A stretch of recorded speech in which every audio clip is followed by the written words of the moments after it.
ইসরায়েলে আবারও প্রকৃতির ভয়াল রূপ। কথায় আছে, সৃষ্টিকর্তা ছাড় দেন কিন্তু ছেড়ে দেন না।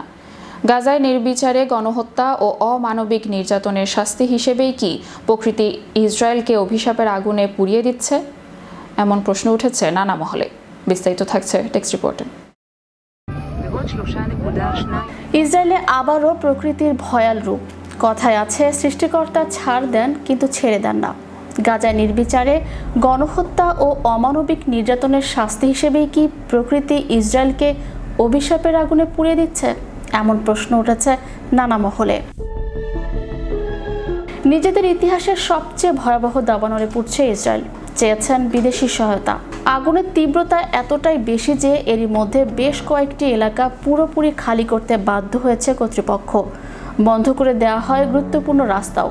শুষ্ক আবহাওয়া ও প্রবল বাতাসের কারণে দাবানল নিয়ন্ত্রণে হিমশিম খাচ্ছেন দমকল কর্মীরা। ইসরায়েলের প্রতিরক্ষা মন্ত্রী একে জাতীয় জরুরি অবস্থা বর্ণনা করে আন্তর্জাতিক সহায়তা চেয়েছেন। স্থানীয় ফায়ার সার্ভিস প্রধান সমলিক ফ্রিডম্যান বলেছেন, এটি সম্ভবত ইসরায়েলের ইতিহাসের সবচেয়ে বড় দাবানল। তিনি সতর্ক করে বলেন, ঘন্টায় 60 মাইলের বেশি গতির বাতাস পরিস্থিতি আরও খারাপ করে তুলতে পারে। সামাজিক যোগাযোগ মাধ্যমে ছড়িয়ে পড়া ভিডিওতে দেখা যায় মানুষ ধোঁয়ার মধ্যে হেঁটে রাস্তা পার হচ্ছে। পরবর্তীতে জরুরি সহায়তা কর্মীরা ফাঁকা গাড়ির সারির মাঝে ছুটে বেড়াচ্ছিলেন, কেউ আটকা পড়ে আছে কিনা খুঁজে দেখছেন।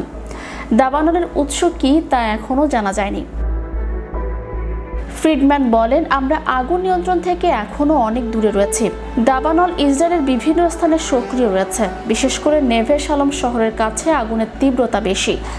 এক ভিডিওতে দেখা যায় আগুন ছড়িয়ে পড়েছে ব্যস্ত মহাসড়কের পাশেও।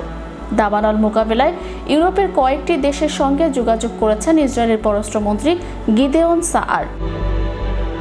ইতালি ও মেসিডোনিয়া থেকে 3টি অগ্নি নির্বাপক প্লেন শীঘ্রই ইসরায়েলে পৌঁছাবে বলে জানিয়েছে দেশটির জাতীয় নিরাপত্তা পরিষদ। দাবানলের কারণে কমপক্ষে 10টি এলাকা থেকে বাসিন্দাদের সরিয়ে নেওয়া হয়েছে।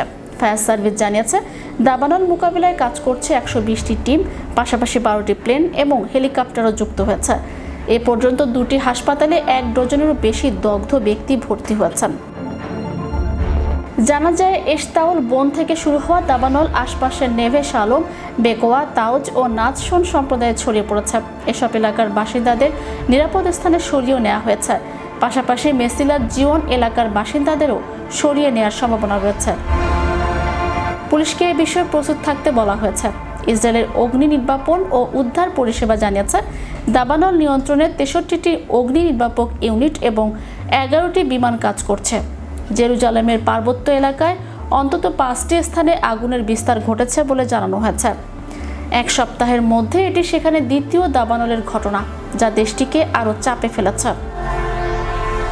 Channel Europe news desk.